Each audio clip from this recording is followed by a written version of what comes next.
Good morning students. मैं अनीता चतुर्वेदी आज आपके लिए एक नया टॉपिक लेकर आई हूँ, वेजिटेबल फाइबर्स। वेजिटेबल फाइबर्स आपने क्लासिफिकेशन के समय में पढ़ा था कि क्लासिफिकेशन ऑफ फाइबर्स में दो मूलभूत कैटेगरीज होती हैं, नेचुरल और आर्टिफिशियल। इसके अलावा एक और तीसरी कैटेगरी भी होती है कुछ स्पेशल फाइबर्स की। और नेचुरल फाइबर्स जो हैं वो बेसिकली तीन कैटेगरीज में थे, वेजिटेबल, एनिमल और मिनरल्स। अब हम बात करते हैं वेजिटेबल फाइबर्स की। तो वेजिटेबल फाइबर्स जो हैं वो हमको तीन स्रोतों से प्राप्त होते हैं, जो कि कहलाते हैं सीड फाइबर्स, स्टेम फाइबर्स और लीव्स फाइबर। सीड फाइबर्स के मूलभूत उदाहरण हैं कॉटन और कैपॉक।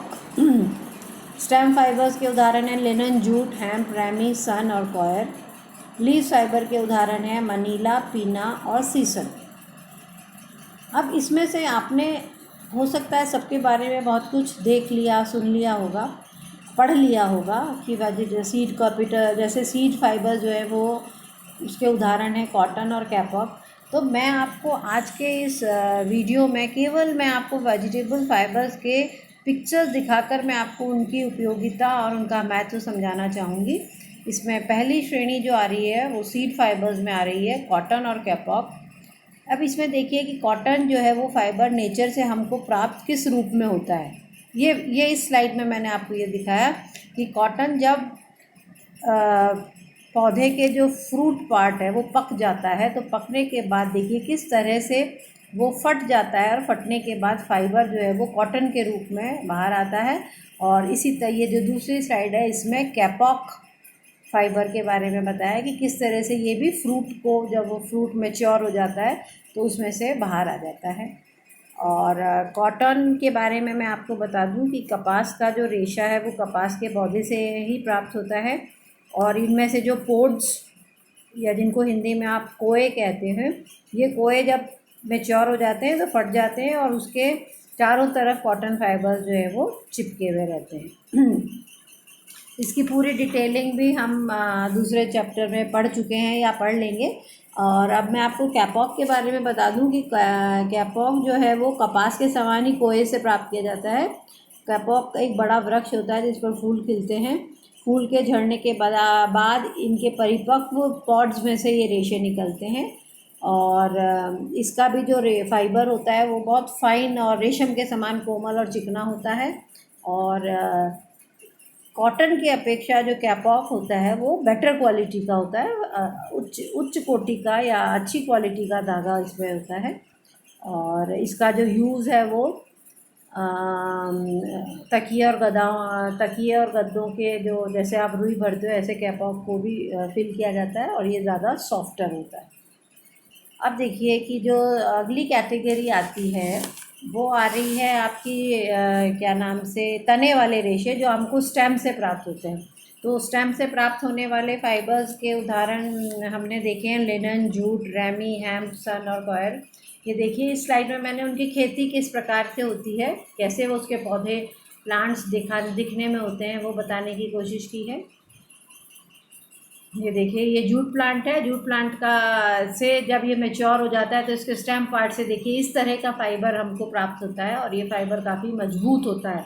और जूट, आपको पता है कि जूट का बहुत ज़्यादा उपयोग होता है। जूट जो है जूट के पौधे से मिलता है और इसका जो पौधा है जूट का वो 5 से 12 फीट तक लंबा होता है और केवल एक पौधे में केवल एक ही तना होता है। और इसको जो तने से तंतु को जो अलग करते हैं, मतलब स्टेम पार्ट से फाइबर को अलग करने का प्रोसेस जो है वो काफ़ी थोड़ा सा कॉम्प्लिकेटेड और बड़ा होता है। और पर अगर प्रॉपरली हम पूरा प्रोसेस इसका करते हैं तो हमको लंबे लंबे, जैसे ये स्लाइड में दिख रहे हैं, इस तरह के फाइबर्स प्राप्त होते हैं। ये देखिए ये फाइबर जो मैच्योर फाइबर हैं वो इस तरह से दिखते हैं। और उसके बाद ये इसका उपयोग हमने बताया, रस्सी वगैरह बनाने में जूट का काफ़ी प्रयोग किया जाता है। ये क्या नाम से, जूट के बाद ये वाला स्लाइड में मैंने आपको मनीला फाइबर दिखाने की कोशिश की है। मनीला जो है वो लीव्स फाइबर का एग्जाम्पल है। और ये लीव्स जब ड्राई हो जाती हैं तो उसमें से इस तरह से जो है फाइबर निकलते हैं। और ये फाइबर बड़े फाइन क्वालिटी के होते हैं। और मनीला जो है वो एक ट्री होता है जिसकी पत्तियों का प्रयोग रेशा बनाने के लिए ही किया जाता है। यह एक 12 मासी पौधा होता है, अर्थात साल भर रहता है। इसके पौधे एक दूसरे से 10 फीट की दूरी पर लगाए जाते हैं।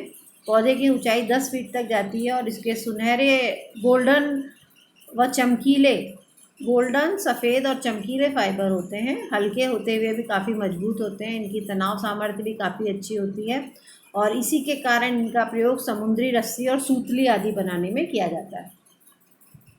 ये देखिए, ये जूट जूट प्लांट जो है, इसलिए इस स्लाइड में केवल चित्र से, इसकी पत्तियों से ही आप इसको आइडेंटिफाई कर सकते हो कि ये किस तरह से बनता है।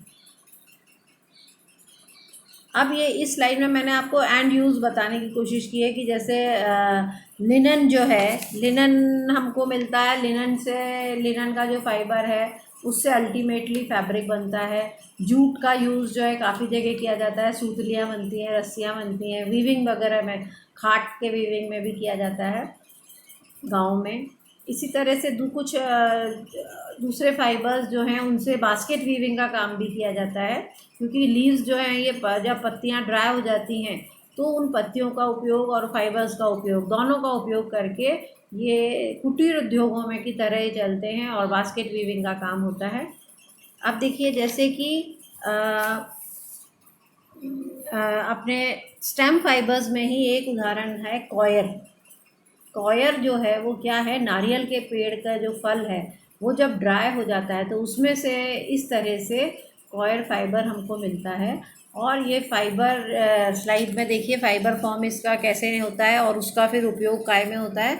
इस तरह से इंडस्ट्रीज़ में इनका यूज़ किया जाता है, डोरमैट्स में जो है, या गाँव में जो कहना चाहिए कि खिड़कियों को कवर करने के लिए कुछ छोटे से पर्दे टाइप होते हैं, बिछाने की चीज़ें हैं, बोरियां, इस तरह की चीज़ें इनका उपयोग किया जाता है। कॉयर का देखिए ये प्रोसेसिंग दिखाने की कोशिश की है कि गांव में जहां पर नारियल की खेती ज़्यादा होती है वहां पर लार्ज स्केल में कॉयर का प्रोडक्शन होता है और उसका बाकायदा गांव की औरतों के द्वारा प्रोसेसिंग की जाती है। इस तरह से उसको फिर फाइबर फॉर्म में लाया जाता है।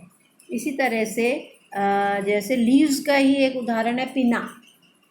पिना लीव्स जो हैं वो पाइनएप्पल फ्रूट के जो लीव्स होती हैं उनसे प्राप्त होती हैं और ये फिलीपींस में ज़्यादा यूज़ की जाती हैं। इनको सिल्क और पॉलिस्टर के साथ मिक्स करके एक बड़ा खूबसूरत सा टेक्सटाइल फैब्रिक बनाया जाता है। पिना जो है वो स्पेनिश नाम है और इसका लिटरली मतलब पाइनएप्पल से है। पिना मीन्स पाइनएप्पल से, क्योंकि ये प्राप्त हो रहा है इसलिए इन पत्तियों को पिना लीव्स भी कहते हैं। पिना fabric is handloom bye it's pure, और ये हैंडलूम से बनाया जाता है और बहुत कम वीवर्स ये काम करते हैं। बहुत ही ज़्यादा प्रेशियस कपड़ा होता है और बहुत ही महंगा पड़ता है।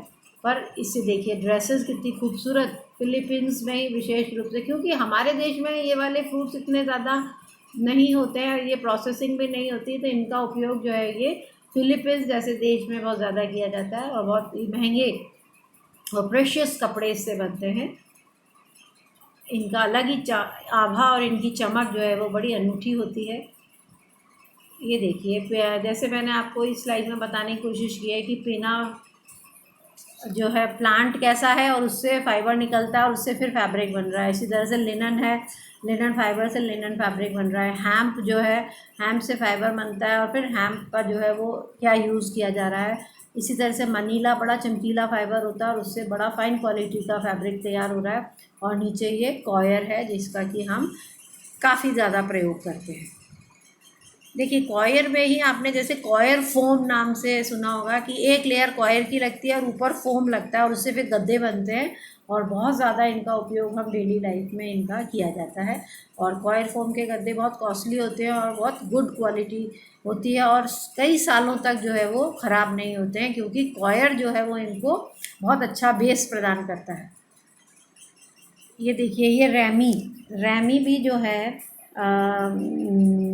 रैमी भी एक प्लांट है जिससे कि हमको इस तरह से फाइबर प्राप्त हो रहा है और बड़ा फाइन क्वालिटी का सिल्क के समान चमक रखने वाला फाइबर मिलता है और बड़ा एक्सपेंसिव होता है। ये देखिए, ये सीसल प्लांट है। सीसल प्लांट से भी हमको फाइबर्स मिल रहे हैं और बड़े अच्छे चमकीले फाइन क्वालिटी के फाइबर्स निकल रहे हैं और उनका प्रयोग फिर जो है ड्रेसेस बनाने में, कपड़े बनाने में किया जाता है। ये देखिए, तो ये था कि आपने भले ही थ्योरी में पढ़ा, पर इस तरह से आपको जब मैंने स्लाइड्स में ये दिखाने की कोशिश की है कि जो जो प्लांट का केवल आपने नाम मात्र सुना है वो एक्चुअली देखने में कैसे होते हैं और उनका फिर अल्टीमेट यूज़ क्या किया जाता है। आशा है आपको पसंद आया होगा। Thank you very much.